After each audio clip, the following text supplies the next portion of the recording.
Okay, ready to dive in. We're tackling How Will You Measure Your Life? This time, by Clayton Christensen. The disruptive innovation guy, yeah. But this one is different. That's what's so cool about it. Yeah. You gave us excerpts, and it's not just for, CEOs. No, it's about applying those biz principles to your life, which is what Christensen was kind of famous for, right? Taking these big ideas and making them practical. And the prologue's wild. It starts with his Harvard Business School classmates. 5 years out, they're killing it, big jobs, the whole 9 yards. Then the 10-year reunion rolls around. And things have changed. Big time. Some are thriving, but others, not so much. And it makes you think, what went wrong? Or maybe, what were they measuring success by in the first place? Exactly. Were those the right metrics? Big house, fancy title, doesn't equal happiness. And the book dives into some examples, right? Like, some classmates achieved all that, but were miserable. Even got into some shady stuff, right? Like one of them was. Jeffrey Skilling, the Enron guy. Whoa, seriously. See, that's what gets me.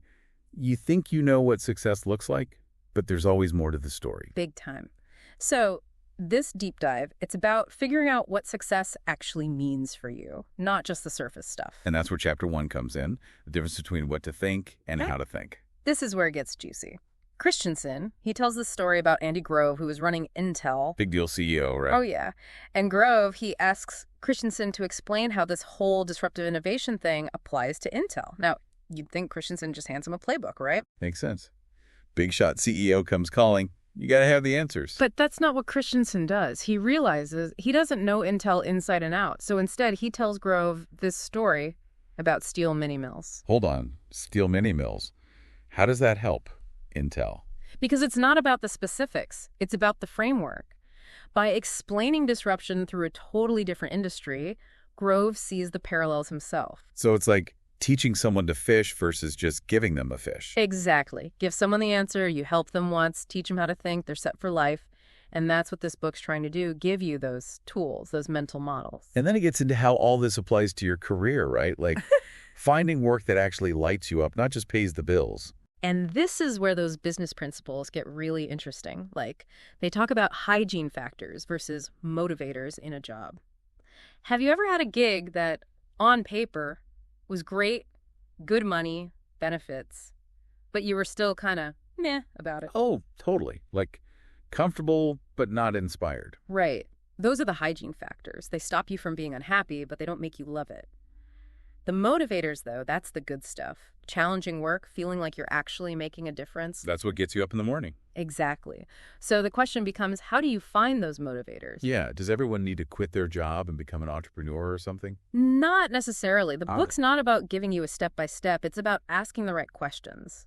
Like they say to think of your career as a job that you're hiring it to do. So like that jobs to be done concept, figuring out the need you're actually trying to fill. Exactly. What problem are you solving? What impact do you want? It's about aligning your choices with your values, not just what looks good on a resume. Man, this is a lot to process. But it's good stuff. Yeah. Makes you realize there's more to it than just climbing the ladder, Absolutely. It's about defining success on your own terms, figuring out what truly matters to you. It's funny, right? We put so much thought into our careers. But when it comes to relationships, it's like we forget all about strategy. It's true. But this whole jobs to be done thing, it applies to who we spend our time with, too, not just what we do. You've got me thinking now. So how does that actually work? In the outline, there was something about milkshakes. Ah, yeah. Christensen, he tells this story about a fast food chain trying to sell more milkshakes. Makes sense. Who doesn't love a good milkshake? Right. So they do the obvious stuff, make them thicker, sweeter, more flavors. But it didn't work. Nope. Sales were flatlining. They couldn't figure it out. So what was the missing ingredient? They were focused on the milkshake itself, not the customer. They hadn't figured out the job the milkshake was doing. Okay, so what was the job? Besides being delicious, I mean. So they started watching customers, and they realized there were two main groups buying these milkshakes. All right, I'm intrigued. Group 1 commuters, early morning, on their way to work, long drive, probably bored. So they're looking for a pick-me-up. Exactly. Someone to keep them going. And the milkshake, it's kind of perfect, lasts a while, easy to eat in the car. Better than a bagel, at least. Right. Then, group 2 parents with kids, afternoon slump.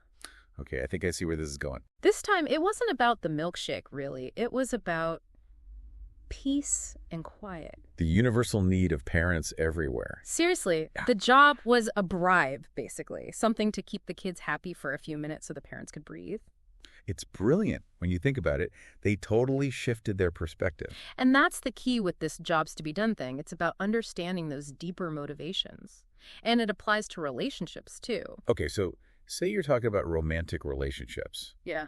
You're hiring your partner. Sounds a little cold, doesn't it? No, not at all. It's about understanding what each person needs from the relationship, what job they're hoping the other person can fulfill, you know?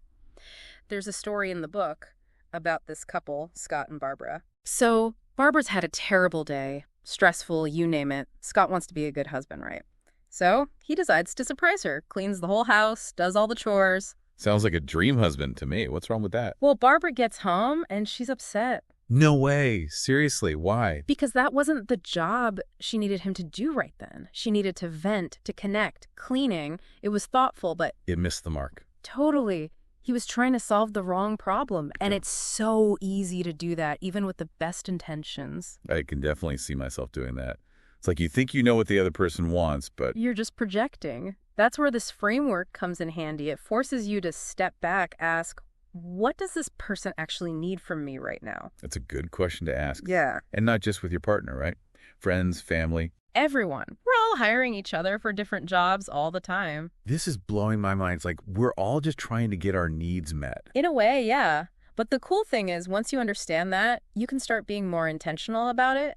Like those guilty pleasures you have. Oh, don't even get me started. Social media rabbit holes, anyone? Right. So that's doing a job for you, even if it's not the most productive one. Like it helps me unwind, zone out a bit, even if it's a time waster. Exactly. But now you're aware of it. So maybe there's a healthier way to get that need met, you know? Okay, so we're getting deep here.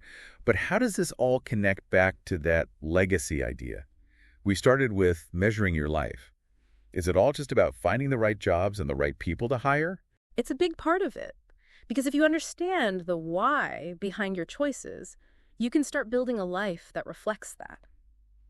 That's where the book talks about family culture, creating an environment where your values are lived out every day. Family culture, huh? Sounds a little corporate-y, but I get you. It's recognizing that we're not just individuals, we're part of a system.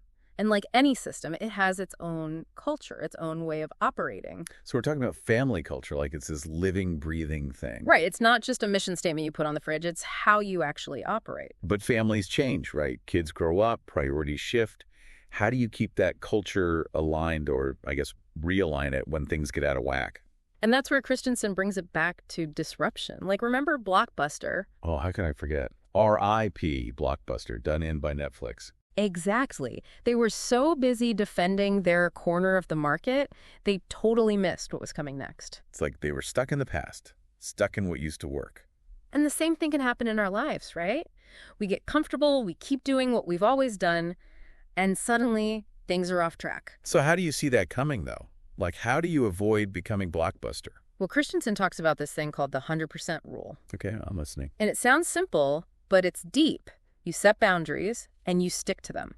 100%. No exceptions. Easier said than done, am I right? Like, life happens. There are always special circumstances. I know, right? Our brains are experts at making excuses. But that's the thing. Those little compromises, they add up. It's like that saying, the road to hell is paved with good intentions.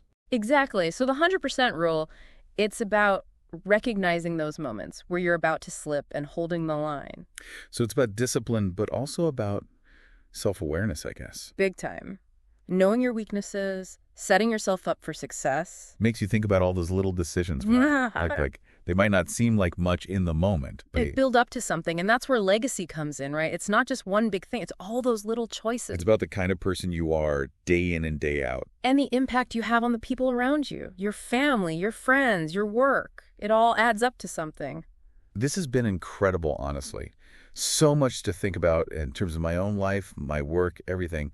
Really appreciate you walking me through all this. Glad to do it. And for everyone listening, if you get a chance to check out How Will You Measure Your Life, it's well worth it. Really makes you think,